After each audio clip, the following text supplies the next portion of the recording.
श्रीमद्भागवत भगवान की है आरती। पापियों को पाप से ही तारती। श्रीमद्भागवत भगवान की है आरती। पापियों को पाप से ही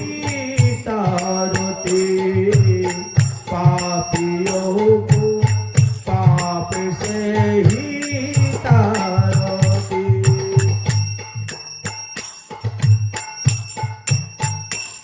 ये अमर गंता ये मुक्ति पंथ ये पंचम वेद निरलागे। नवो ज्योति जगाने वाला है अमर गंता ये मुक्ति पंथ ये पंचम वेद निरलागे। नवो ज्योति जगाने वाला है हरि नाम योगी हरि धाम योगी हरि नाम योगी हरि धाम योगी। ये जगत मंगल की आरती। पापियों को पाप से ही तारती। भागवत भगवान की है आरती। पापियों को पाप से ही तारती।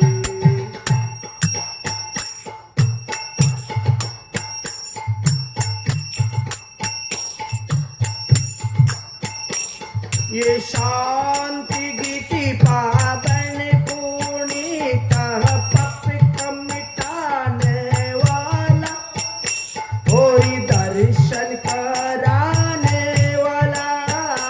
ये शांति गीति पावन पुनीता पाप का मिटाने वाला होई दर्शन कराने वाला। ये सुख करनी ये दुख हरनी ये सुख करनी ये दुख हरनी। श्री मधुसूदन की आरती। पापियों को पाप से ही तारती। श्रीमद्भागवत भगवान की है आरती।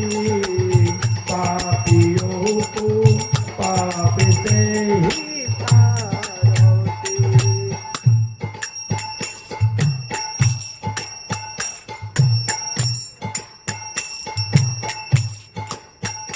ये मधुर सतपंथ सत्य मार्ग दिखाने वाला बिगड़ी कुआनाने वाला। ये मधुर सतपंथ सत्य मार्ग दिखाने वाला बिगड़ी कुआनाने वाला। श्री राम योगी घनश्याम योगी श्री राम योगी घनश्याम योगी। ये भागवत की माती आरती। पापियों को पाप से ही तारती। श्रीमद्भागवत भगवान की है आरती। पापियों को पाप से ही। हरे कृष्ण कृष्ण कृष्ण हरे हरे हरे राम राम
বিশ্বাম্বর দ্বিজবর যুগ ধর্ম পালো বন্দে জগতে প্রিয় করু করুণায় অবতার নাম ত্রিকাল সত্তায় জগন্নাথ সুতায় সবিত্রায় সপুত্রায় সকলত্রায় কে কস্তুরী তিলকাঙ্গে ললাট পটলে বক্ষস্থলে ন কৌস্তুভম নাসাগ্রীভর মুখিপিতং করতলে বেণুকরি কঙ্কণম সর্বাঙ্গে গৌরী চন্দনম সুললিতম কণ্ঠে চ মুক্তাবলী গোপাশ্রী পরিবেষ্টিতম বিজয়তি গোপাল চূড়ামণি তপ্তা কাঞ্চন গৌরাঙ্গী রাধে বৃন্দাবনেশ্বরী বিশ্বভানুসুতে দেবী তাং নমামি হরিপ্রিয়ে নারায়ণাং নমস্কৃতং নরং চৈব নরোত্তমং দেবীং সরস্বতীং ব্যাসেন ততো জয় মুদিরায় দাদা সেবায় সতীশন মূরতি শ্যামবর্ণ দিগম্বর ব্যাসানন্দ সুখমুনি চরণে কোটি কোটি করুণা প্রণাম তুলসী কাননাম যত্র যত্র পদ্ম বনানি চ পুরাণম পঠনম যত্র তত্র সন্নিহিত হরি হরি ভক্তি পরাজেত হরির নাম পরায়ণা দুর্বৃত্তবা সুবৃত্তবা তেষাং নিত্যং নমো নমঃ পাঞ্চকল্পতরুভ্যশ্চ কৃপা সিন্ধুভ্যেব চ পতিতানাং পাবনেভ্যো বৈষ্ণবেভ্যো নমো নমঃ জয় রূপ সনাতন ভট্ট রঘুনাথ শ্রীজীব গোপাল ভট্ট দাস রঘুনাথ এই জয় গোস্বামীর করি চরণ বন্দন যাহা হইতে বিঘ্ন নাশ অভিষ্ট পুরন সকল শ্রোতা বৈষ্ণব মাতৃবৃন্দের করি নমস্কার কৃপা করি চরণ ধুলি দাও শিরেটি আমার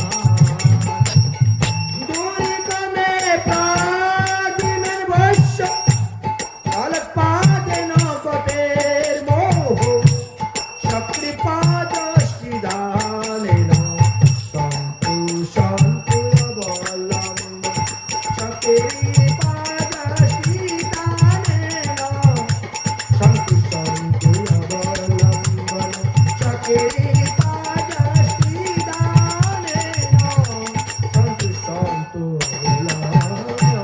অবলম্বনম बोलो श्रीमद् भागवत महापुराण की श्री कृष्ण दिव्यान वेदव्यास जीव की श्री शुक मुनि की श्री सुत मुनि की परीक्षित महाराज की शनकादि ऋषिवृंद की नैमिषारण्य क्षेत्र की 60,000 ऋषिवृंद की गंगा जमुना गाम की मंदिर कमेटी भक्तवृंद की उपस्थित समस्त भक्तवृंद की उपस्थित समस्त मातृवृंद की आज के आनंद की जय जय श्री राधे श्याम निताई गौर हरि हरि। পরমাংশ শিরোমণি সুখদেব গোস্বামী পাদ আসন্ন মৃত্যুগ্রস্ত মহারাজ পরীক্ষিতের সভাতে গিয়ে যেভাবে আমরা শ্রীমদ্ ভাগবত সপ্তাহ জ্ঞানযজ্ঞ অনুষ্ঠান করেছিলেন, সেই ক্রম অনুসারে আজ হলো তাহার সপ্তম দিবস। এই যে আজ হলো তাহার সপ্তম দিবস। গতকালকে আমরা ভগবান শ্রীকৃষ্ণ এবং রুক্মিণীর বিবাহ পর্যন্ত আস্বাদন করেছিলাম। আজ তার পরবর্তী বিষয় নিয়ে আমরা আস্বাদন করব। ভগবান শ্রীকৃষ্ণের বয়স তখন 33 বৎসর। 33 বৎসর বয়সে ভগবান শ্রীকৃষ্ণ রুক্মিণীকে বিবাহ করেছেন। 34 বৎসর বয়সে তিনার একটি পুত্র সন্তান হয়েছে, নাম হলো তার প্রদ্যুম্ন।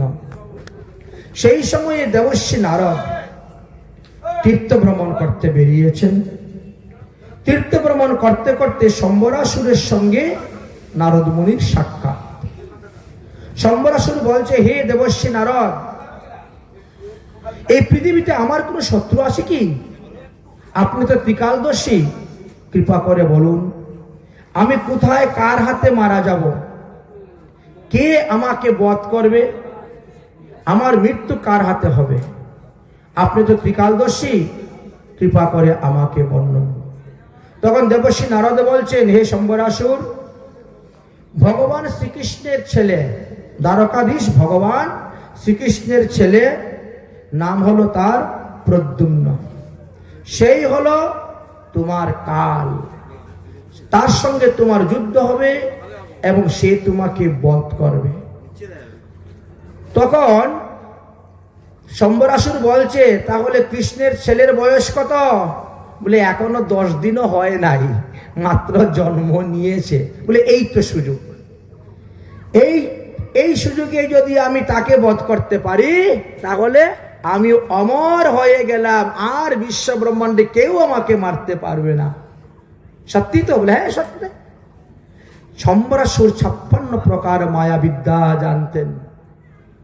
তিনি তিনার মায়াবিদ্যা শক্তি বলে, তপস্যা বলে আকাশ মার্গে উড়ে চলে আসলেন দ্বারকায়।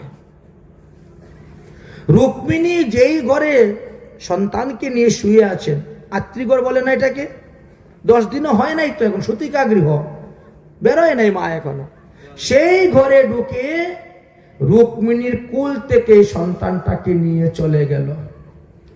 নিয়ে কি করছে? সমুদ্রের মধ্যে ছেড়ে দিয়েছে আকাশ থেকে। এক মস্ত বড় বোয়াল মাছে ওকে খেয়ে ফেলেছে, গিলে ফেলেছে, খপ করে গিলে ফেলেছে। শরীরটা বড় ভারী হয়ে গেছে বোয়াল মাছটার। সে তখন এক ধীবরের জালের মধ্যে ধরা পড়েছে। মাছটাও বিশাল লম্বা, 4-5 হাত লম্বা মাছ, না হলে একটা মানুষ গিলতে পারে আস্তা। মাছটাও সেরকম। 3-4 জনে ধরে মাছ কাঁধে করে নিয়ে ওই শম্বরাসুরের বাড়িতে উপস্থিত। কারণ মাছ মাংস খাওয়া তো হলো অসুরদের, রাক্ষসদের, বাস্তবে আমাদের মনুষ্য জাতির নয়। কিন্তু আমরা ওসব দেখে দেখে খেয়ে অভ্যাস হয়ে গেছে, তাই আমরাও রাক্ষস থেকে কম নয়। ধীবরেরা সেই মাছ নিয়ে গেলেন কোথায়? শম্বরাসুরের বাড়িতে। শম্বরাসুর তো মাছ দেখে বড় সন্তুষ্ট, বড় প্রসন্ন। তাদেরকে বহুমূল্য উপহার দিলেন আর বললেন, রান্নাঘরে গিয়ে দেখো মায়াদেবী আছেন, ওনাকে বলো আজকে মাছটা রান্না করার জন্য, আজ দুপুরবেলা একটা উত্তম মধ্যম ভালো মন্দ খাওয়া দাওয়া হবে, তোমরাও খাবে। যাই হোক, মাছটাকে রান্নাঘরে নিয়ে দেওয়া হয়েছে। মায়াদেবী যখন মাছের গলাটা কেটেছেন, তখনই দেখা যায় একটা শিশুর পা দেখা যাচ্ছে। আরে মাছের পেটে তো শিশুর পা। ধীরে ধীরে আস্তে আস্তে মাছের পেটটাকে যখন কেটে দিলেন, তখন দেখা যায় একেবারে সর্বাঙ্গ পূর্ণ একটা শিশু, কিন্তু সে অচৈতন্য, তার কোনো জ্ঞান নেই। কানের মধ্যে ফু দিচ্ছেন, মাথার মধ্যে পা উপর দিকে, ঠ্যাং উপর দিকে দিয়ে, নিচের দিকে দিয়ে এইভাবে থাপাচ্ছে, ওদিকে থাপাচ্ছে করতে করতে শিশুটা বেঁচে গেছে। শিশুটা যখন বেঁচে গেছে, তখন তো তিনি বড় চিন্তার মধ্যে পড়লেন যে এই শিশু কার, কোথার থেকে আসলো, কেমন করে মাছের পেটের ভিতরে হলো। আর এই শিশুকে যদি দেখতে পারে শম্বরাসুর, তাহলে আমার চরিত্র কলঙ্ক করবে। বলে, এই তোমার সন্তান হলো কেমন করে, তাহলে তুমি পরপুরুষের কাছে যাও। নানা রকম সমস্যা। মায়াদেবী এখন পড়েছেন বিপদে, কি করবেন, এই সন্তানটাকে কার কাছে দিবেন, কোথায় লুকিয়ে রাখবেন, কত চিন্তা। এমন সময় দেবশ্রী নারদ ওই রান্নাঘরে গিয়ে প্রকট, নারায়ণ নারায়ণ। অগো মায়াদেবী, এই যে সন্তান দেখতে পাচ্ছ, এই সন্তান হলো দ্বারকাধীশ ভগবান শ্রীকৃষ্ণের পুত্র।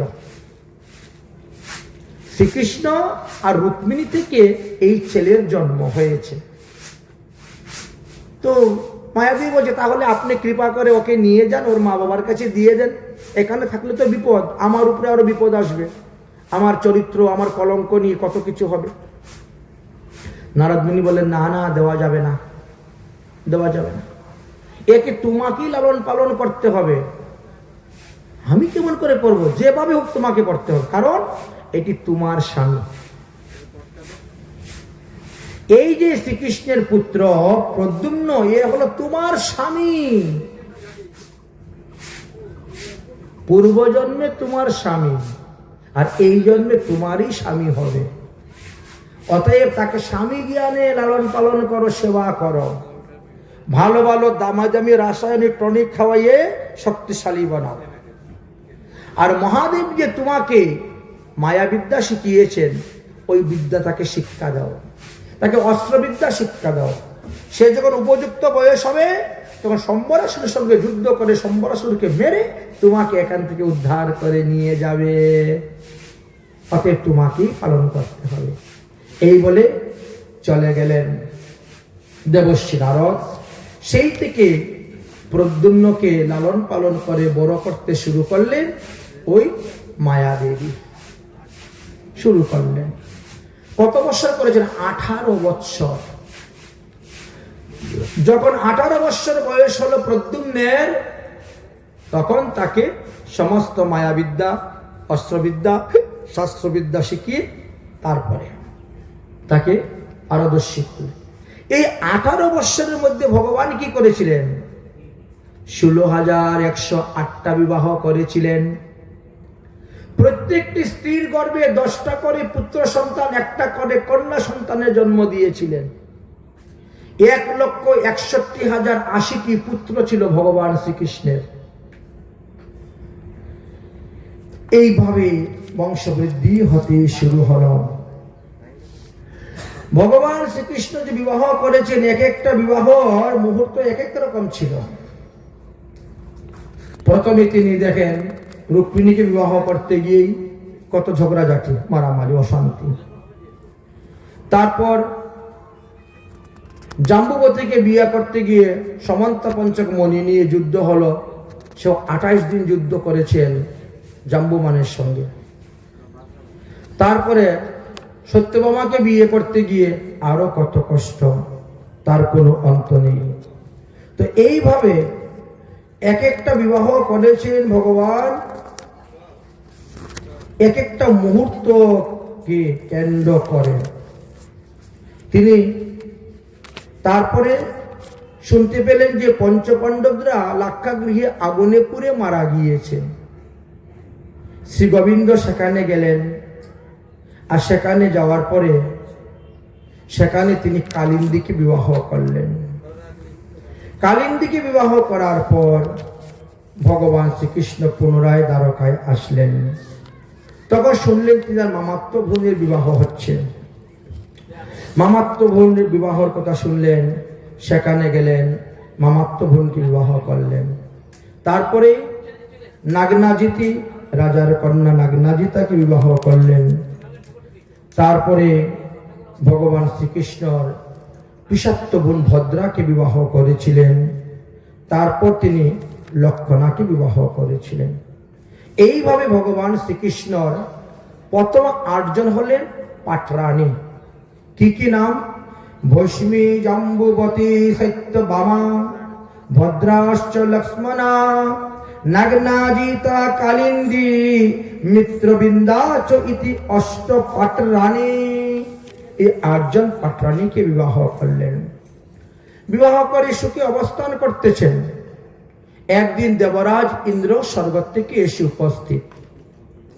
দেবরাজ ইন্দ্র বললেন, হে গোবিন্দ, ভূমাসুর নামে এক অসুর, মহাভয়ঙ্কর, একে নরকাসুর বলা হয়। সে বানাসুর আদি অসুরদের সঙ্গে চলাফেরা করে। সে কি করছে জানেন? আমাদের স্বর্গের দেবতাদের যে নন্দনকানন ভ্রমণ করার, ওটা সে দখল করে নিয়েছে। জোরপূর্বক আমাদেরকে সেখানে যেতে দেয় না। বরুণ দেবের ছতা চুরি করে নিয়েছে। আমার মা অদিতি দেবীর কানের কুণ্ডল চুরি করে নিয়েছে। আর কি করছে জানেন? সে 16,100টা রমণীকে এক কারাগারে বন্দী করে রেখেছে। তার উদ্দেশ্য হলো 21,000 রমণীকে একদিনে বিবাহ করবে। তাই মাঠে ঘাটে বাজারে স্কুলে রাস্তাঘাট যেখানে পায় সুন্দর সুন্দর রমণী, দেবকন্যা, ঋষিকন্যা, নাগকন্যা, গন্ধর্বকন্যা সবাইকে চুরি করে করে নিয়ে আসে আর এনে একটি ঘরে বন্দী করে রেখেছে। অতএব হে গোবিন্দ, তুমি ছাড়া এই অসুরকে অন্য কেউ বধ করতে পারবে না। এই অসুরের বাড়ি হলো প্রাগজ্যোতিষপুর। এই অসুর মহাদেবের তপস্যা করে একটি অমর বর প্রাপ্ত হয়েছেন। সে বরটা কি? স্বামী স্ত্রী 2 জন যদি এক আসনে বসে তিনার রাজধানীতে প্রবেশ করতে পারে, যে তার হাতেই সে মারা যাবে। এই জন্য তার রাজধানীটা এমন একটা জায়গায় তৈরি করেছে, রাজবাড়ির চতুর্দিকে বড় বড় রশি দিয়ে জাল বানিয়ে রেখে দিয়েছে, যাতে আকাশ মার্গে বিমান নিয়েও কেউ ঢুকতে না পারে। আর স্থলপথে তো ঢুকতে পারবেই না। কারণ কি? প্রথমে একটি বড় করে চতুর্দিকে ঘুরিয়ে একটা পরিঘা বানিয়েছে, মানে 15-20 ফুট গভীর, আর এটাতে জলে পরিপূর্ণ পরিঘা। তারপরে একটা বাউন্ডারি ওয়াল দিয়েছে লম্বা 30 ফুট উঁচা। তারপরে আরেকটা খাল বানিয়েছে, ওই খালের মধ্যে সর্বদা আগুন ধাও ধাও করে জ্বলে। তারপরে আবার একটা লম্বা প্রাচীর, তারপরে আর একটা পরিঘ বানিয়েছে। এইভাবে করে করে 60টা পরিঘ পার হওয়ার পর গিয়ে তাকে ধরতে পারবেন, এছাড়া তাকে ধরার রাস্তা নেই। না পারবো কেউ আকাশমার্গে যেতে, না পারবে কেউ জলপথে যেতে, না পারবে কেউ স্থলপথে যেতে। অতএব একে মারার মতন সমর্থ শক্তি আর কারো নাই। গোবিন্দ, একমাত্র তুমিই পারবেন, আমাদের এই উপকার করো। শ্রী গোবিন্দ তখন কি করলেন? সত্যভামাকে বললেন, সত্যভামা চলো তো আমার সঙ্গে, আজকে তোমাকে নিয়ে স্বর্গে যাবো ঘুরতে। বলে সত্যভামাকে রথের উপরে তুলে নিয়ে ওই প্রাগজ্যোতিষপুরে গিয়েছেন। বিমানের মধ্যে থেকেই গোবিন্দ লম্বা অর্শি দিয়ে রশি কেটে দিয়েছেন, দড়ি, ওই যে জাল দিয়েছিল দড়ি কেটেই বিমান সহ ঢুকে গেলেন ভিতরে। ধর ধর মার মার করে যুদ্ধ শুরু হয়ে গেল। গোবিন্দ যুদ্ধ করতে করতে করতে করতে শম্বরাসুরের সব শেষ করে দিলেন, তাকে বধ করে দিলেন। বধ করার পরে ওই কারাগার থেকে 16,100 রমণীকে বার করলেন। বের করার পরে বলছেন, তোমাদেরকে প্রত্যেকের ঠিকানা দাও, আমি তোমাদের বাড়িতে পাঠিয়ে দিব। ঠিকানা দাও সবার। তারা বলছে, আমাদেরকে বাড়িতে পাঠাইলেও কোনো পুরুষ আমাদেরকে বিবাহ করবে না। কেন? কারণ সব পুরুষের মনে সন্দেহ থাকবে, এরা এতদিন শম্বরাসুরের বাড়িতে ছিল, সুতরাং তারা অসতী, চরিত্র দোষ আছে। এই কথা বলে তারা কেউ আমাদেরকে বিবাহ করবে না। আচ্ছা গোবিন্দ, তুমি তো সব জানো, তুমি কর্তুম অকর্তুম সব করতে পারো, তাই তুমি আমাদেরকে বিবাহ করে আমাদেরকে রক্ষা করো, না হলে তো আমাদের বেঁচে থাকার কোনো দাম নেই। গোবিন্দ তখন কি করলেন?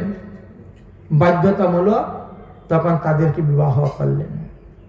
এইভাবে শ্রী গোবিন্দের 16,108টা বিবাহ হলো।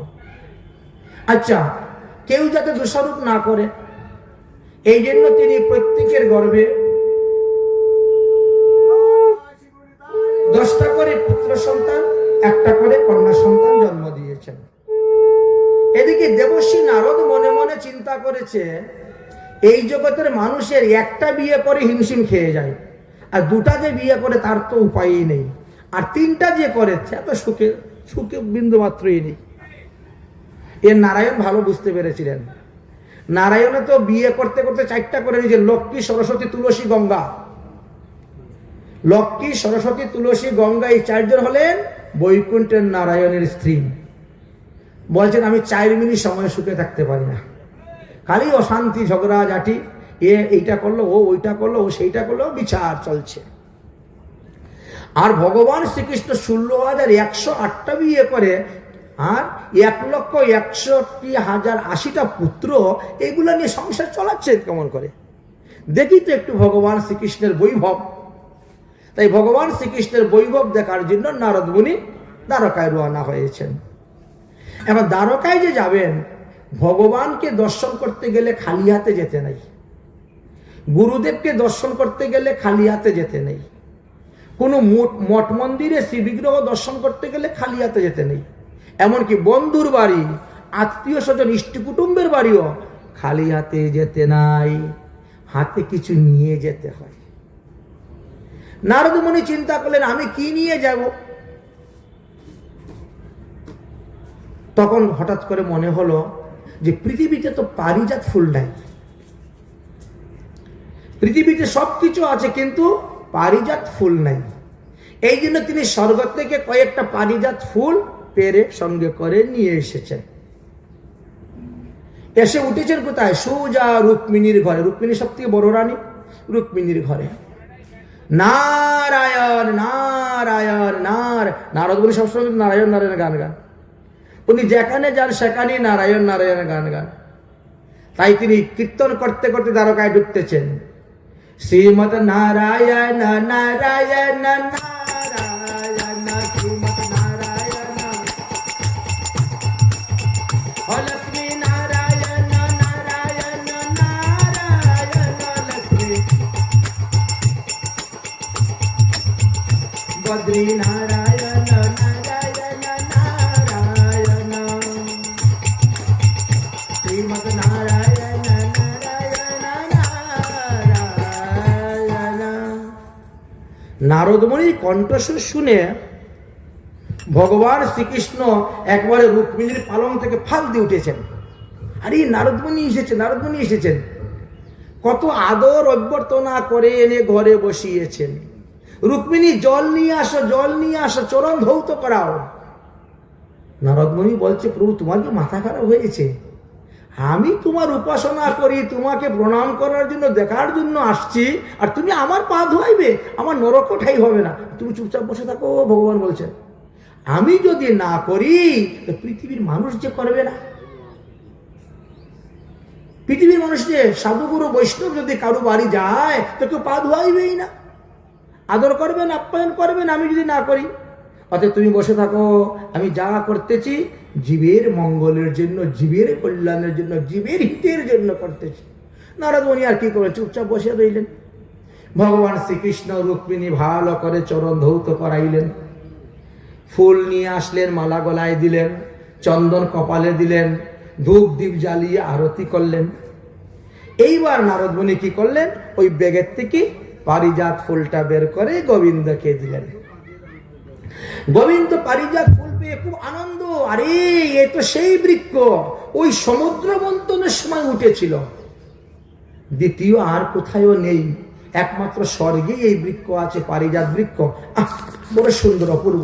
এই নাও রুক্মিণী, তুমি নাও, তুমি নাও। কৃষ্ণ একটু ঘ্রাণ টান নিয়ে কপালে টপালে লাগিয়ে এবার রুক্মিণীকে দিয়ে দিয়েছে।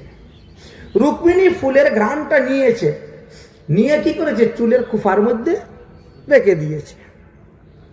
নারদ মুনি বলছেন অগ রুক্মিণী, তোমার মতো ভাগ্যবতী কেউ নাই।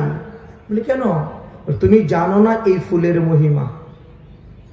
এই যে ফুল, এর নাম হলো পারিজাত বৃক্ষের ফুল। এই ফুল কখনো মলিন হয় না, 1 বৎসরের মধ্যে মলিন হবে না। যত দিন যাবে অত তার উজ্জ্বলতা বাড়বে।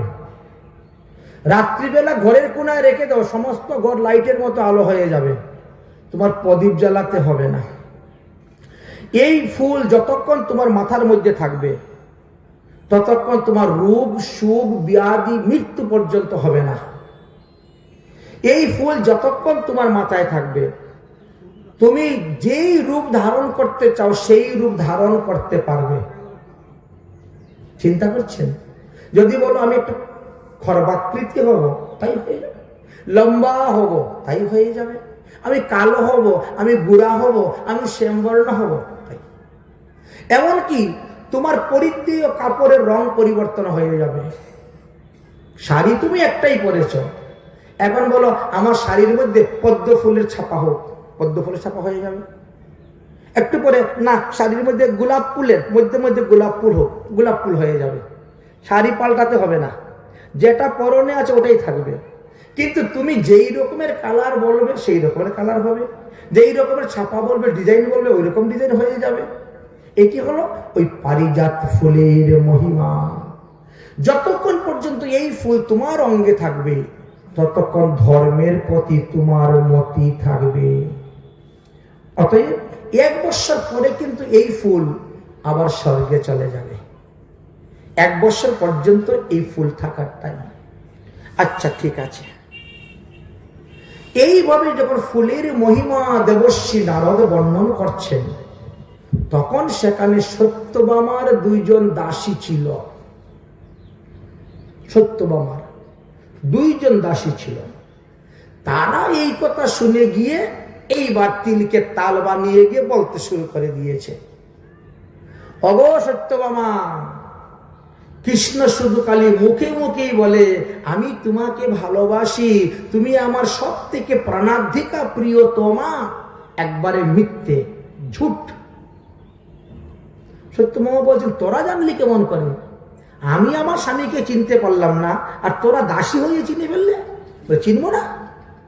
যদি কৃষ্ণ তোমাকেই মনে প্রাণে ভালোবাসতো তাহলে ওই নারদের দেওয়া পারিজাত ফুলটা এত এনে তোমাকেই দিত, কিন্তু তোমাকে না দিয়ে ফুলটা দিয়েছে রুক্মিণীকে।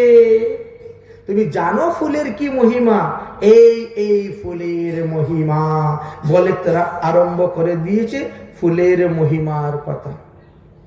আরে পুষ্পের মহিমা কহি শুনো সাবধানে, মলিন না হয় জ্যোতি বারে দিনে দিনে, ইচ্ছা মতো সুগন্ধি পারিজাত দিবে, যে পুষ্পের ঘ্রাণ নিতে তোমার স্বাদ হবে। নানা আবরণ পাবে এই পুষ্প হইতে,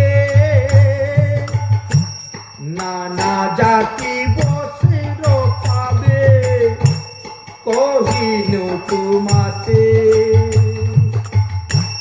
ধর্ম পথে মতি রবে পুষ্পের ধারণে, পাপ নাহি থাকে দেহে পুষ্পের মহাগুণে, যেই রূপ ধরিতে তুমি করিবে ইচ্ছন, কৃষ্ণ গৌর শ্বেত পীত নীল কাদম্বন, কখন হইবে খর্ব দীর্ঘ কলেব,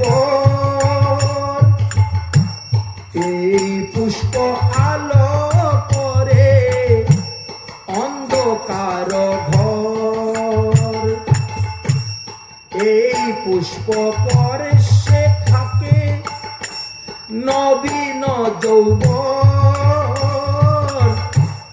রোগ শোক ব্যাধি তোমার না হইবে কখন,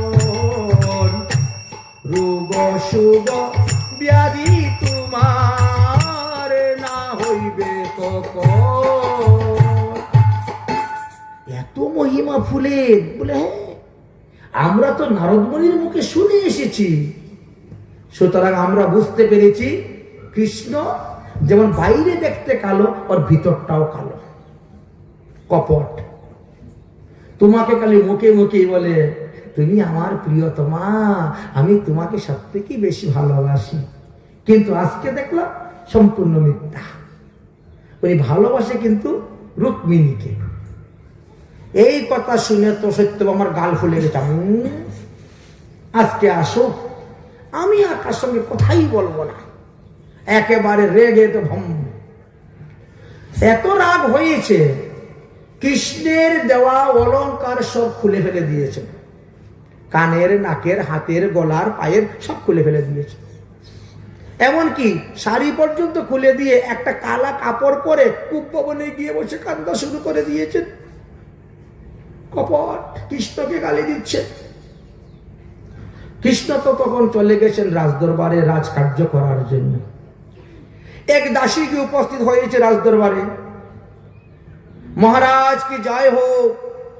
একই দাসী, তুমি এখানে? আর বলেন না, সত্যভামা তো একেবারে কেঁদে মাটির মধ্যে পড়ে গড়াগড়ি করছে আর কাঁদতে করছে, কুম্ভবনে অলংকার সব খুলে রেখে দিয়েছে। আরে কি হলো হঠাৎ করে, সত্যভামার আবার কি হলো? উগ্রেশ্বর বলছে, কৃষ্ণ তুমি যাও, তুমি যাও, তুমি গিয়ে দেখো কি হয়েছে, কেন এত কুম্ভবনে গেল বা কেন, কি ব্যাপারটা কি? কৃষ্ণ তখন কি করবেন, যাচ্ছেন। অন্যান্য দিন যেভাবে রাজকার্য থেকে যাওয়ার সময় ওই দরজার বাড়িতে যাওয়ার আগেই সত্যভামা, ও সত্যভামা ডাকতেন, আজকেও কিন্তু সেইভাবে প্রেমের সহিত ডাকতেছেন, সত্যভামা, ও সত্যভামা, আরে ও প্রিয়তমা। কোনো সাড়া নেই, কোনো শব্দ নেই। এই ঘর ওই ঘর এদিক ওদিক খুঁজছেন, কোথায় কোনো সাড়া নেই। তারপরে দেখেন মাটির মধ্যে শুয়ে পড়ে শুরু হয়েছে কান্না। কি আর কান্না, একেবারে চোখে নাকে মুখে চোখের জলে সব ভিজে গেছে। ভগবান শ্রীকৃষ্ণ বুঝতে পারলেন যে ও মান করেছে, মানিনী হয়েছে। তো জানেন তো, যদি কেউ মান করে তাহলে কি করতে হয়, তাকে কুলে তুলে নিয়ে আদর করে মান ভাঙ্গাতে হয়, তাই না? আর যদি কেউ অভিমান করে তার থেকে দূরে চলে যাবে, তার অভিমান ভেঙে যাবে। মান আর অভিমান দুটা কিন্তু আলাদা। এই জন্য গোপীরা অভিমান করেছিল বলে কৃষ্ণ রাসলীলা থেকে চলে গেলেন, আর রাধারানী মান করেছিল বলে তিনাকে কুলে তুলে আদর করে মান ভাঙ্গিয়েছিলেন। এবার রুক্মিণী এই সত্যভামাকে মান ভাঙ্গাবার জন্য কৃষ্ণ এখন জানেন, উনি তো চতুরের শিরোমণি, কাকে কিরকম ভাঙ্গাইতে হয় মান ভালোই জানেন। আস্তে আস্তে গিয়ে পিঠের মধ্যে হাত বুলাচ্ছেন, অগো প্রিয়তমা, তোমার কি হয়েছে, তুমি কাঁদছো কেন? আমার পিঠে হাত দিও না, কপট কোথাকার। আমি কি তোমার প্রিয়তমা নাকি? তোমার প্রিয়তমা হলো রুক্মিণী, যাও তার কাছে, আমার কাছে কেন আসছো? আরে রুক্মিণী তো আমার সব থেকে বড় রানী, তার কাছে তো যেতেই হবে। কিন্তু তুমি যে আমার অন্তর্দিক প্রিয়তমা, তুমি আমাকে কপট বলছো কেন? কোনোদিন তো তুমি আমাকে কপট বলো নাই। আচ্ছা, আমি কপটতাটা কি করেছি? বলছেন, নারদের দেওয়া সেই পারিজাত ফুলটা তুমি আমাকে না দিয়ে রুক্মিণীকে দিলে কেন? আরে এ তো মুশকিলের কথা। আমি তখন ওই ঘরে ছিলাম আর নারদ মুনি এসে ওই ফুলটা দিয়েছে, ফুলের মহিমা বলতেছে, তখন আমি ওখানে না দিয়ে পারি? আরে একটা ফুলের জন্য এত ঝগড়া? তুমি যদি চাও আমি স্বর্গ থেকে পারিজাত ফুলের গাছ এনে তোমার দরজার সামনে লাগিয়ে দিব। ফুলের লেগে তো ঝগড়া করতে হয় নাকি? উঠো উঠো উঠো। শেষ, মান ভেঙে গেছে। স্নান টান করে খাওয়া দাওয়া করছে, যাও পারিজাত বৃক্ষ আনো। দেবশ্রী নারদ তুমি এমন একটা বস্তু নিয়ে আসলে, এনে আমার সোনার সংসারটাকে ছারখার করে দিলে একেবারে। একটা ফুলকে নিয়ে কত বড় ঝগড়া অশান্তি। তুমি যাও, আমি গরুরকে পাঠাচ্ছি, দেবরাজ ইন্দ্রকে বলো ওই বৃক্ষটাকে তুলে যেন গরুরের পৃষ্ঠে দিয়ে দেন। আমি রূপ সত্যভামাকে কথা দিয়েছি তার ঘরের দরজার সামনে রোপণ করব। নারদ মুনি গেলেন, ইন্দ্রকে বললেন, ইন্দ্র রাজি হলো না। ইন্দ্র বলছে এই পারিজাত বৃক্ষ কখনো মৃত্যুলোকে যাবে না, এটি স্বর্গে থাকবে। স্বর্গ থেকে কৈলাসে যেতে পারে, ব্রহ্মলোকে যেতে পারে, বৈকুণ্ঠে যেতে পারে, গোলকে যেতে পারে, কিন্তু মৃত্যুলোকে এটা যেতে দিব না। ভগবান শ্রীকৃষ্ণকে সাবার বললেন নারদ মুনি, ইন্দ্র তো রাজি হচ্ছে না, দিবে না। ভগবান বলে ইন্দ্রকে গিয়ে বলো আমি এখন ক্ষত্রিয়, ক্ষত্রিয়দের ধর্ম কি, চাইয়া যদি না পাওয়া যায় যুদ্ধ করে নিয়ে আসো মেরে। অত ইন্দ্রকে বলো যুদ্ধের জন্য প্রস্তুত হইতে, আমি যুদ্ধ করতে আসতেছি। ভগবান তখন স্বর্গে উপস্থিত গেলেন যুদ্ধ করার জন্য। ইন্দ্র তখন এমনি পরাজিত স্বীকার করে নিলেন। পারিজাত বৃক্ষ বাম হাত দিয়ে তুলে টান দিয়ে তুলে নিয়েছেন, আর গরুরের পৃষ্ঠে দিয়ে দিয়েছেন, এনে রোপণ করলেন সত্যভামার ঘরের দরজার সামনে। সত্যভামা মনের আনন্দে ফুল তুলে আগেই গোবিন্দের গলায় মালা পরালেন, তারপরে সমস্ত ঘর সুন্দর করে সাজালেন, তারপরে নিজের চুলের বাস বিনাতে সুন্দর করে দিয়েছেন। দিয়ে কত আনন্দ, 2-4 দিন চলে গেছে আনন্দে আনন্দে। একদিন দেবর্ষী নারদ মুনি এসে উপস্থিত হয়েছেন এবার সত্যভামার ঘরে। সত্যভামার ঘরে এসে উপস্থিত হয়েছেন, হয়ে কি বলছেন, শোনো সত্রাজিত কন্যা তুমি ভাগ্যবতী, তোমার সমান কেহ নাহি দেখি আমি খ্যাতি, দেবের দুর্লভ পারি জাত বৃক্ষ ভোর, তোমার দুয়ারে রুখলেন আনি গদাধর, যেই ব্রত করলে গুলোকে যাইবে তুমি, জন্মে জন্মে শ্রী গোবিন্দ হবে তোমার স্বামী, জন্মে জন্মে শ্রী গোবিন্দ হবে তোমার স্বামী। সত্যভামা তোমার মতো ভাগ্যবতী কেউ নাই। আরে রুক্মিণী তো একদিন একটা ফুল পেয়েছে, আর তুমি হাজার হাজার ফুল পাচ্ছ। তোমার ঘরের দরজার সামনে গোবিন্দ রোপণ করেছেন, এই সুযোগে তুমি যদি একটা ব্রত করতে পারো, কোথায়, ওই পারিজাত বৃক্ষের নিচে বসে ব্রত, তাহলে কি হবে, যতবার তুমি পৃথিবীতে জন্মগ্রহণ করবে অতবার গোবিন্দই তোমার স্বামী হবে, আর কেউ তোমার স্বামী হবে না।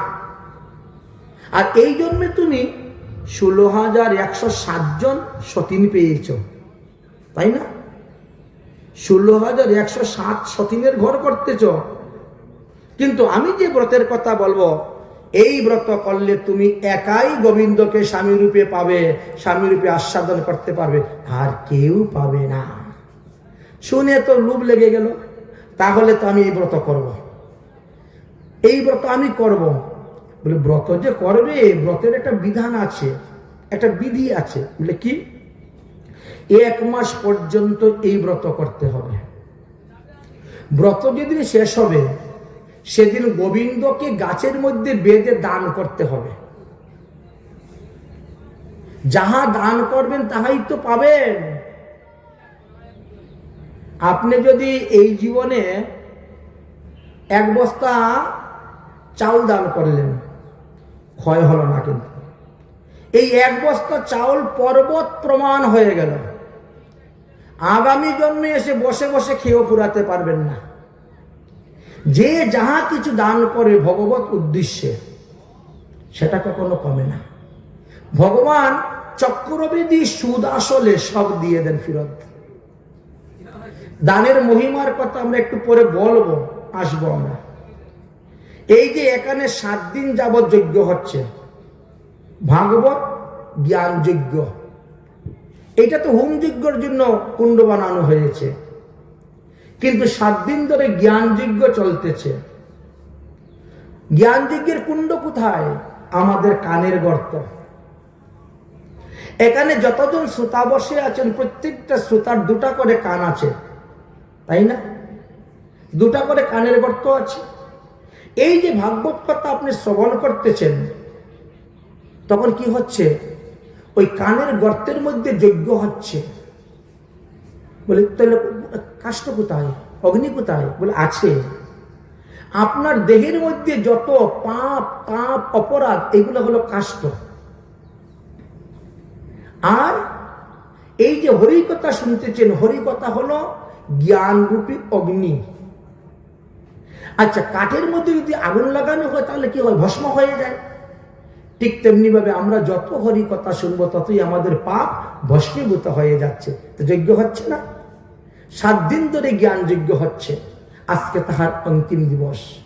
শেষের বেলা ভগবান শ্রীকৃষ্ণ বলে গেছেন, সেখানে বলবো, এই যে 7 দিনের উৎসবের মধ্যে চাউল দান করলে কি লাভ, ডাল দান করলে কি লাভ, সবজি দান করলে কি লাভ, দুধ দান করলে কি লাভ, চিনি দান করলে কি লাভ, কর্পূর দান করলে কি লাভ, লবণ দান করলে কি লাভ, হলুদ দান করলে কি লাভ, প্রত্যেকটির মাহাত্ম্য আছে। প্রত্যেকটির মাহাত্ম্য আছে। এক একটা বস্তু দানের এক এক প্রকার ফল আছে, কিন্তু মানুষের তো বুঝে না।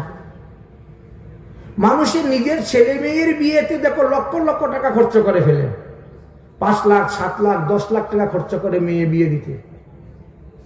কিন্তু ভগবানের 7 দিন ধরে উৎসব হচ্ছে, সেখানে টাকা 5,000 দিতে তখন মন খুব, 500 টাকা দিতেই চায় না, রাজি হয় না। কিন্তু এই দান যে মহাদান, এই দান যে সঙ্গে যাবে সেটা বুঝে না।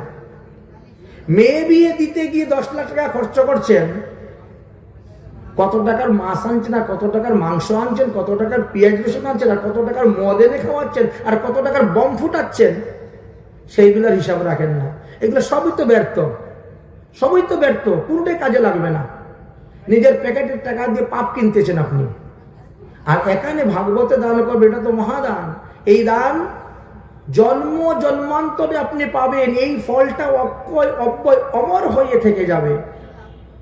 তাই এখানেও বলছেন, শুনো দেবী, তুমি যদি এই ব্রতের শেষে 1 মাস ব্রত করার পরে গোবিন্দকে গাছের মধ্যে বেঁধে দান করতে পারো, তাহলে আগামী জন্মে তুমি একাই গোবিন্দকে স্বামী রূপে পাবে, আর কেউ পাবে না।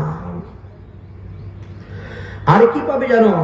আরে ব্রহ্মাণ্ড দানের ফল পাইবে যে এই ব্রতে,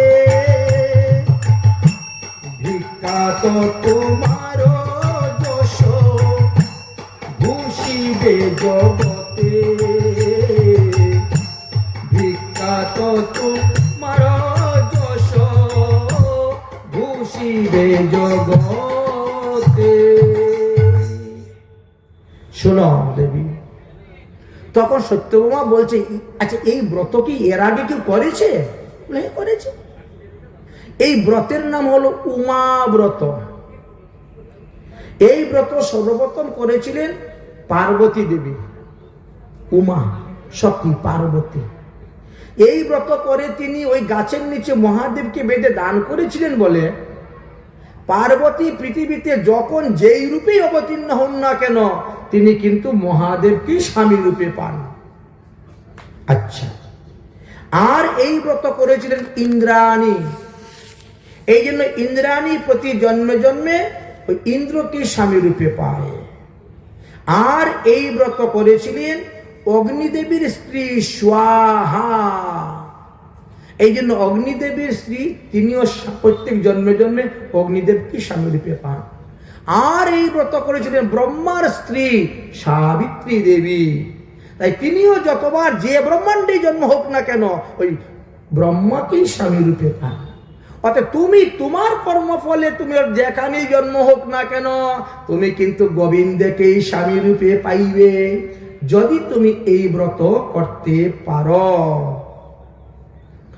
আচ্ছা, তাহলে তো আর কোনো কথাই নাই, তাহলে এখনই সংকল্প, এখনই সংকল্প করে এখন থেকেই ব্রত আরম্ভ। নারদ মুনি বলছেন এখনই সংকল্প করে ফেলবে? বলে কৃষ্ণের কাছ থেকে অনুমতি নেও, স্বামীর কাছ থেকে। সতী নারীদের কর্তব্য স্বামীর কাছ থেকে অনুমতি নিয়ে করা। সত্যমা বলছে অনুমতি নিতে কিছু লাগবে না, আমাকে উনি কোনোদিন কোনো ব্রত কোনো কাজে বাধা দেয় না, আমাকে কোনো কাজে কোনোদিন বাধা দেন না। ও বলতেও হবে না, আপনি সংকল্প মন্ত্র পাঠ করেন তো। দেখো দেবী, আগামী করল সকালবেলা স্নান করে আসে, সংকল্প মন্ত্র পাঠ করে একবারে ব্রত আরম্ভ হয়ে যাবে। আজকে তো খাওয়া দাওয়া করে ফেলছো, আজকে আর দরকার নাই, আর রাত্রিবেলা একটু অনুমতি নিয়ে নিও। আর তাছাড়া কথা হলো, কৃষ্ণ তো আর তোমার একার স্বামী নয়, 16,160 জন আছে। এখন 1 মাস ব্রত করে গিয়ে গাছের মধ্যে বেঁধে দান করতে গিয়ে কি ওরা বলে এই আমাদের স্বামী দান করতে দিব না, তখন কি হবে উপায়? এই জন্য বলছি একটু সতীনদের কাছ থেকে অনুমতিটা নিয়ে নিও। নারদ মুনি কিন্তু ভালো কথাই বলছেন, কিন্তু সত্যভামার তো নিজের পাওয়ারে নিজে চলে। আমার সামনে কোন সতীনের ক্ষমতা আছে এসে আটকাবে, তর্ক করবে একেবারে? আচ্ছা ঠিক আছে, ঠিক আছে বাবা, তোমাদের সংসার তোমরাই জানো, তোমরাই বুঝো, আমার যা বলার তা বললাম। নারদ মুনি চলে গেলেন। সত্যভামা রাত্রিবেলা গোবিন্দকে বলছেন, অগো নারদ মুনি এসেছিল, একটা ব্রতের কথা বলছে, ব্রত করো। বলে হ্যাঁ ভালো তো, ব্রত করো, ভালো করো করো। ব্রত করবে না কেন? বাবা এটা ধর্মের অঙ্গ, ব্রত করো, ব্রত করো, ভালো করো।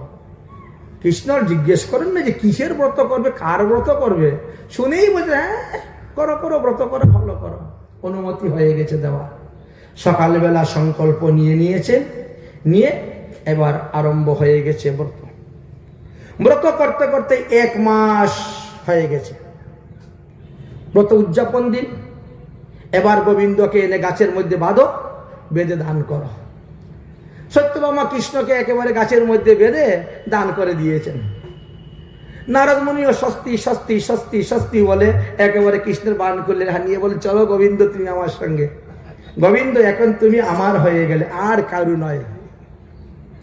সত্যভামা দান করিল দেব দামোদর, স্বস্তি স্বস্তি বলে নারদ লহিল সত্য, স্বস্তি স্বস্তি বলে নারদ লহিল সত্য। হে গোবিন্দ, আজকে থেকে তুমি আমার। সত্যভামা অকাতরে তোমাকে দান করে দিয়েছে, অতএব গোবিন্দ তুমি আর এই দ্বারকায় থাকতে পারবে না, এবার তুমি আমার সঙ্গে চলো তীর্থ ভ্রমণ করতে। আমি তীর্থ ভ্রমণ করব, আমার সঙ্গে তুমিও তীর্থ ভ্রমণ করবে।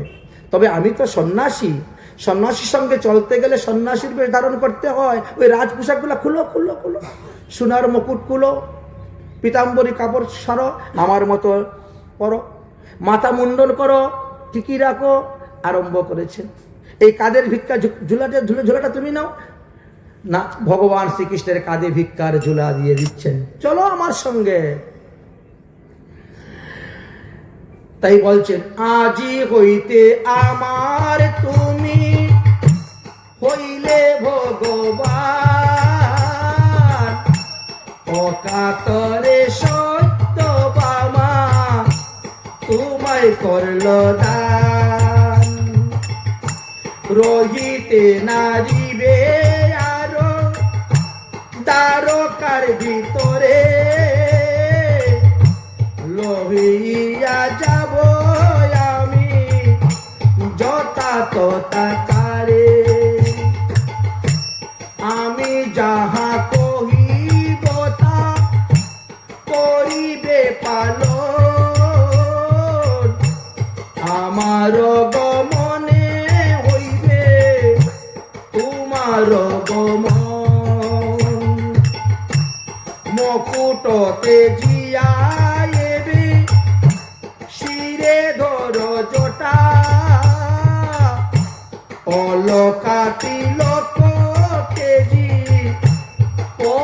যজ্ঞের ফুটা, সোনার মুক্তার হার, তেজ বনমালী, পীতাম্বরী তেজি ধর, কাঁধে ভিক্ষার ঝুলি,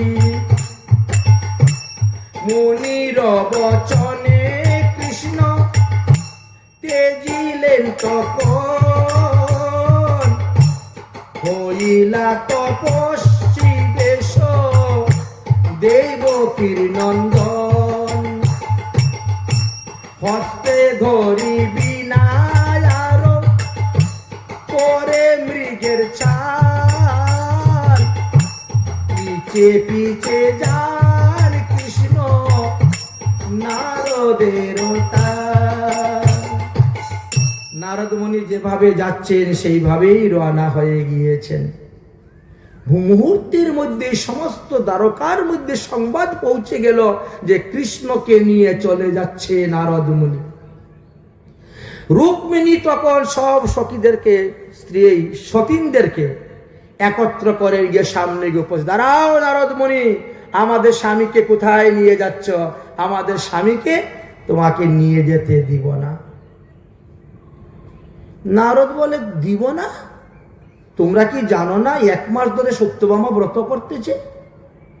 তখন তোমরা তাকে বাধা দিলে না কেন? আর এখন আমার সঙ্গে আসো ঝগড়া করতে? আমার সঙ্গে কোনো ঝগড়া করতে পারবা না। ঝগড়া করতে হয় সত্যভামার সঙ্গে যাও, গিয়ে কর। সে দান করলো কেন? আমি দানের বস্তু পেয়েছি, দানের বস্তু নিয়ে যাচ্ছি, তোমরা আমার সঙ্গে ঝগড়া করতে কেন আসছো? নারদ বলে, তোমরা সবে যাও গো পুতা। রুক্মিণী বলে, স্বামী লইয়া যাবে যথা। মুনি বলে, তোমরা সবে আর নাহি প্রয়োজন, নানা স্থানে ফিরি আমি তপস্বী ব্রাহ্মণ। রুক্মিণী বলে, কৃষ্ণ তুমি নিলে দান। রুক্মিণী বলে, কৃষ্ণকে তুমি তো দানে পেয়েছো? বলে, হ্যাঁ দানে পেয়েছি। বলে, দান করার পরে যৌতুক দিতে হয়, তাই না? আপনারা যারা কন্যাদান করেছেন, দান করার পরে যৌতুক দেন নাই? হয়তো কেউ সোনার আংটি দিয়েছে, কেউ হয়তো মোটরসাইকেল দিয়েছে, কেউ গাড়ি দিয়েছে, হ্যাঁ, কেউ বা টাকা 1 লাখ দিয়েছে, যৌতুক দেয়। তো দান করলে পরে দানের যৌতুক দিতে হয়। সত্যভামা তোমাকে দান করেছে গোবিন্দকে, কিন্তু দানের যৌতুক দেয় নাই। তাই যৌতুক রূপে আমরা 16,160 জন তোমার দাসী হয়ে গেলাম। বলে নারদ মুনির চরণে পড়ে গেছে। এবার স্বামীকে যেখানে নিয়ে যাবো আমরা সেখানে যাব, আমরা তোমার দাসী। আমরা কাপড় চোপড় ধুয়ে দিব, বাসনপত্র মেজে দিব, ঘর বাড়ি লেপে পুছে দিব, আমরা তোমার দাসী। নারদ মুনি বলছে, আমি তপস্বী ব্রাহ্মণ, আমি তো মহিলাদের হাতে কোনো সেবা নেই না, আমার কোনো মহিলাদের দরকারই নেই, মহিলাদের কোনো দরকার নেই। এই কথা বলতে না বলতেই সত্যভামা পাগলিনীর মতন দৌড়ে এসে নারদ মুনির পায়ে পড়েছেন। মুনিবর, তোমার কথার চাতুরি আমি বুঝতে পারি নাই। নারদ মুনি বলছেন, আমি আবার চাতুরি করলাম কখন? আমি তো সোজা সোজা কথাই বললাম। সোজা কথা বলেছ? তুমি যে বললে উমা দেবী এই ব্রত করে মহাদেবকে দান করেছিল, হ্যাঁ করেছে। বলে, তাহলে সে তার স্বামী পেল কেমন করে? তুমি যে আমার স্বামীকে নিয়ে চলে যাচ্ছ, সে তার স্বামী পেল কেমন করে? নারদ মুনি বলছে, এত ভারী মুশকিল। আচ্ছা দেখো, আমি হলাম সাধু মানুষ, একটা পেটের চিন্তা করি। মহাদেবের হলো 5টা মাতা, তাই না? তার মধ্যে আবার নন্দী। নন্দী ছাড়া মহাদেব কোথাও যায় না, চলে না। আমি 1 মুখের খাবার জোগাড় করতে পারি না, 5 মুখের খাবার কোথার থেকে জোগাবো? তার মধ্যে আবার নন্দী একটা। এই জন্য আমি চিন্তা করলাম, বাবা তোর স্বামী তুই নিয়ে যা ফিরত। দান করেছিল, কিন্তু আমি স্বেচ্ছায় দান করে দিয়েছি, নিয়ে যা। কি তোমার স্বামী তো সর্বগুণে গুণী, তোমাকে দিব কেন আমি দান ফেরত দিব না, নিয়ে যাব। ইন্দ্রাণী, তাই ইন্দ্রাণীও সেইভাবে পেয়েছে, কারণ ইন্দ্র হাতি ছাড়া চলতে পারে না, ঐরাবত হাতি ছাড়া, এই জন্য তার স্বামী তাকে ফেরত দিয়ে দিয়েছে। অগ্নিদেব, ওরে বাবা, অগ্নিদেবের 7টা জিহ্বা, কখন কোন জিহ্বা লপ করে উঠে যাবে, আগুন লেগে আমার কুটিয়ে পুড়ে ছাই হয়ে যাবে, ওকে নিয়ে আমি কি করবো, মরবো নাকি? এই যা তোর স্বামী তুই নিয়ে যা, তোমার স্বামী তো সর্বগুণে গুণী, ওকে দিব কেন আমি? এই একটু পরে ঘুরে ফিরে বসে এই কথা। ব্রহ্মরও এই অবস্থা, অতএব তোমার স্বামীকে আমি দিব না। রূপ সত্যভামা তখন বলেন কি, নাহি চাহি ব্রতের ফল, নাহি প্রয়োজন, শ্রী গোবিন্দ আমায় দাও করি নিবেদন। বাবা বাবা, 1 মাস ব্রত করে দান করেছ, এখন বলছে আবার দান ফিরিয়ে নিবে। দান করে যদি কেউ দান ফিরিয়ে নেয়, তাহলে 60,000 বৎসর বিষ্ঠার কৃমি হয়ে থাকতে হয়। দান করে যদি কেউ জোর করে দান ফিরিয়ে নেয়, তাহলে তার 7 পুরুষ কিকলাস হয়ে জন্মগ্রহণ করে। ওই যে গিরগিটি কিকলাস হয়ে জন্মগ্রহণ করে। দান করে দান ফিরিয়ে নিতে নাই। সত্যভামা বলছে, আমি তো বুঝতে পারি না তোমার কথার চাতুরাতি। আবার চাতুরাতি আমার কথা, আমি কি চাতুরাতি করেছি? আমি তো যা সত্যি তাই বলছি। দেখো না কোনো উপায় আছে কিনা নারদ মুনি, দেখো না, আমি স্বামী ছাড়া বাঁচতে পারবো না। হ্যাঁ, একটা উপায় আছে। কি? পাল্লা পাথর নিয়ে আসো, পাল্লা পাথর ভাটকারা নিয়ে আসো, তুলাদণ্ড, একদিকে গোবিন্দকে বসাও, আর গোবিন্দের সমান ওজন করে সোনা দান করে দাও, আমাকে নিয়ে চলে যাবো। হ্যাঁ, এটা পারবো আমরা, কোনো ব্যাপারই নাই। দ্বারকায় যত স্বর্ণ দেওয়া ছিল সব স্বর্ণ আনা হলো, দাড়ি পাল্লায় তুলা হলো, ওজন করা হলো, কিন্তু গোবিন্দের সমান আর হয় না। গোবিন্দ তো বিশ্বাম্বর, সারা পৃথিবীর বিশ্ব ব্রহ্মাণ্ডের যত ওজন তত নিয়ে বসে আছেন, কি দিয়ে আপনি সমান করবেন? হচ্ছে না। সত্যভামা পারলে না, কুইন্টেল স্বর্ণ দিয়েও আর পারলে না। এবার কি করা যাবে? এবার সবাই মিলে কান্না শুরু করছে, হায় হায়, আর কিছুতেই গোবিন্দকে রাখা যাবে না, নারদ মুনি নিয়ে চলে যাবে। এমন সময় উদ্ধব এসে উপস্থিত হয়েছে। কি ব্যাপার, তোমরা এত কান্নাকাটি হাই হুল্লো করছো কেন? বলে এই ঘটনা। বলে তোমরা জানো না, গোবিন্দ সব সময় তিনার মুখে বলতেন বারবার, আমি হইতে আমার নামের বড় ভার, আমার থেকে আমার নামের মহিমা বেশি, আমার নাম বড় ভার।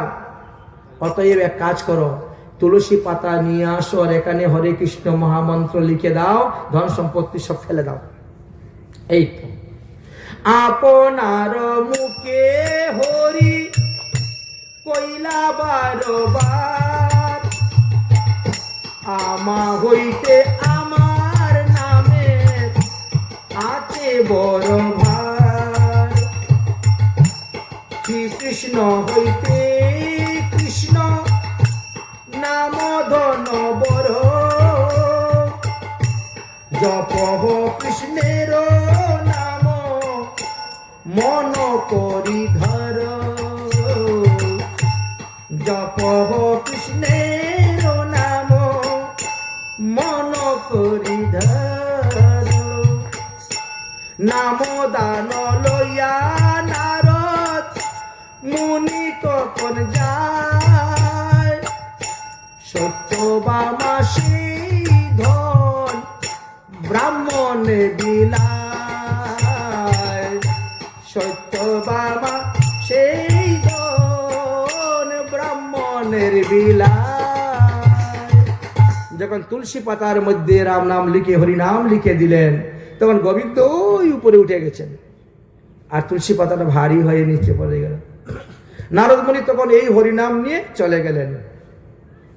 আর সেই নারদ মুনি কলিযুগে আসলেন শিবাস পণ্ডিত রূপে অবতীর্ণ হয়ে। আর তাই মহাপ্রভু শিবাস পণ্ডিতের ঘর থেকে এই হরিনাম বের করে সারা বিশ্ব ব্রহ্মাণ্ডে প্রচার করলেন। তাহলে দেখেন তো, একটি লীলার উপরে কিভাবে দাঁড়িয়ে আছে এই কাহিনীগুলি।